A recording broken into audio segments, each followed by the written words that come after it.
கள்ளுக்கு தமிழ்நாட்டில் மட்டும் 37 ஆண்டுகளுக்கும் மேலான தடை இருக்கின்றது. இந்த தடை அரசியலமைப்பு சட்டத்துக்கு எதிரானது, உலகளாவிய நடைமுறைக்கு மாறானது. தமிழ்நாடு அரசிடம் நாங்கள் கள்ளுக்கு அனுமதி கேட்கவில்லை, கள்ளுக்கடைகளை திறக்க வேண்டும் என்ற கோரிக்கையினையும் வைக்கவில்லை. கலப்படத்தை காரணம் காட்டி தமிழ்நாட்டில் மட்டும் கள்ளுக்கு தடை விதிக்கப்பட்டிருக்கின்றது. பக்கத்தில் பாண்டியில், கேரளாவில், தெலங்கானாவில், ஆந்திராவில், அண்டை மாநிலங்களில், உலக அளவில் எங்கும் கள்ளுக்கு தடை கிடையாது. அங்கும் கலப்படம் செய்வார்கள் அல்லவா? அந்த அரசுகள் எல்லாம் கலப்படத்தை கட்டுப்படுத்துகின்ற பொழுது தமிழ்நாட்டில் எங்களால் மட்டும் கலப்படத்தை கட்டுப்படுத்த முடியவில்லை என்றால் தமிழ்நாடு அரசு ஆளுமை இல்லாத அரசா? ஆளுமை இல்லாமல் போனால் ஏன் ஆட்சி பொறுப்பில் இருக்க வேண்டும்? இறங்குங்கள். இதற்கு என்ன பதில்? எங்கே பதில்?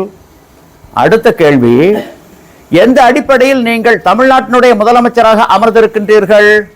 Under what authority you are holding such an office as a chief minister of Tamil Nadu? அரசியலமைப்பு சட்டப்படி சத்தியவாக்கு பிரமாணம், ரகசிய காப்பு எடுத்து தான் உட்கார்ந்திருக்கீங்க. அந்த அரசியலமைப்பு சட்டத்தை மதித்து நடக்க வேண்டிய கடமை, பொறுப்பு உங்களுக்கு உண்டா இல்லையா? இல்லை என்றால் உங்களை எப்படி நாங்கள் முதலமைச்சராக ஏற்றுக்கொள்வது? இதற்கு என்ன பதில்? எங்கே பதில்? ஒரு மரத்துக்கல்ல 48 நாட்கள் ஒரு மண்டலம் தொடர்ந்து பருகி வந்தால் பல நோய்கள் குணமாகும். இது மருத்துவம்.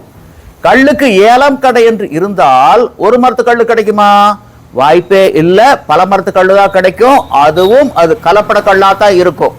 அப்படி ஒரு நிலை வருகின்ற பொழுது அரசியலமைப்பு சட்டம் 47வது பிரிவில் சொல்லப்பட்டிருக்கும், except for medicinal purposes of intoxicating drinks and of drugs which are injurious to health, இந்த வரி பொருளற்று போய்விடுகின்றது. ஆகவே அரசியலமைப்பு சட்டப்படி கள்ளுக்கு தடையும் கூடாது, கடையும் கூடாது. இந்த ஒற்றை இலக்கை முன்னிறுத்தித்தான் வரும் 4ஆம் தேதி திருப்பூர் மாவட்டத்தில் கள் விடுதலை கருத்தரங்கம் நடைபெறும். தமிழ்நாடு அளவில் ஆதரவாளர்கள் கலந்து கொள்வார்கள். அனைத்து கட்சி தலைவர்களும் இந்த மேடையில் பங்கேற்பார்கள் என்ற எதிர்பார்ப்பு இருக்கின்றது.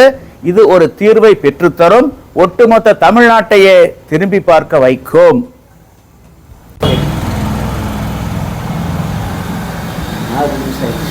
எங்க கையில இந்திய அரசியலமைப்பு சட்டம் இருக்கு. தமிழ்நாடு அரசினுடைய கையில தமிழ்நாடு மதுவிலக்கு சட்டம் இருக்கு.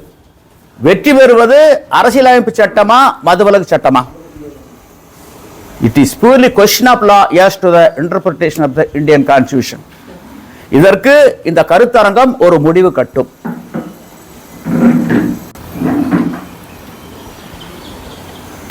கள் இயற்கையான சத்தான மென்பானம், தாய்ப்பாலுக்கு நிகரானது.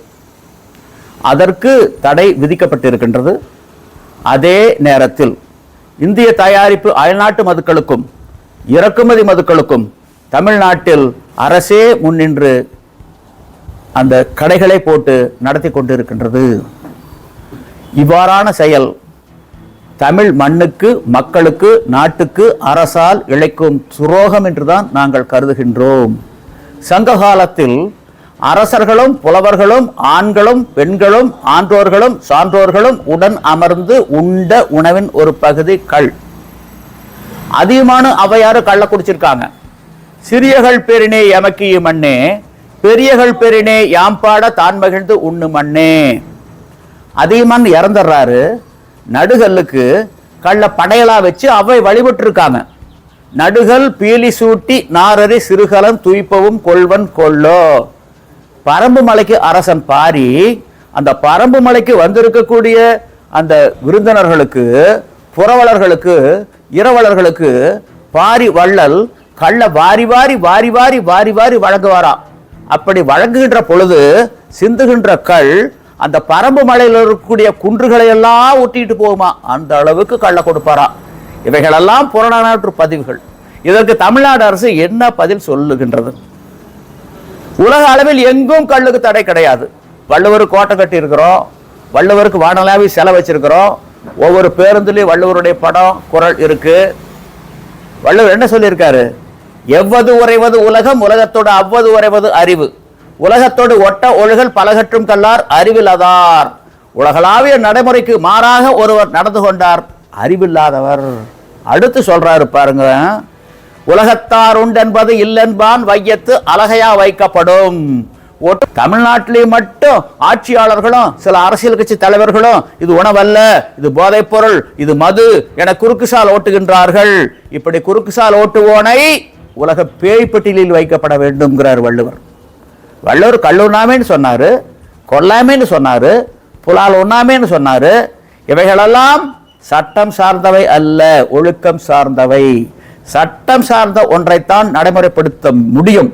ஒழுக்கம் சார்ந்த ஒன்று என்பது பரிந்துரைக்கக்கூடியது. It is only a recommendatory, not mandatory. அரசியலமைப்பு சட்டம் 47வது பிரிவு என்ன சொல்லுது? அதை மதிச்சு நடக்கிறீங்களா இல்லையா? நடக்கா போனா நீங்கள் ஆட்சியில் அமர்வதற்கு தகுதி இல்லாதவர்கள். இதை முன்னிறுத்தி தான் இந்த கருத்தரங்கு நடத்துறோம். எல்லா கட்சியும் அழைக்கிறோம். இதுல எதிரும் புதிருமான கருத்துக்களை பதிவு செய்யலாம். ஆதரவான கருத்துக்களை பதிவு செய்வதை விட எதிரான கருத்துக்களை பதிவு செய்வதைத்தான் நாங்கள் வரவேற்கின்றோம்.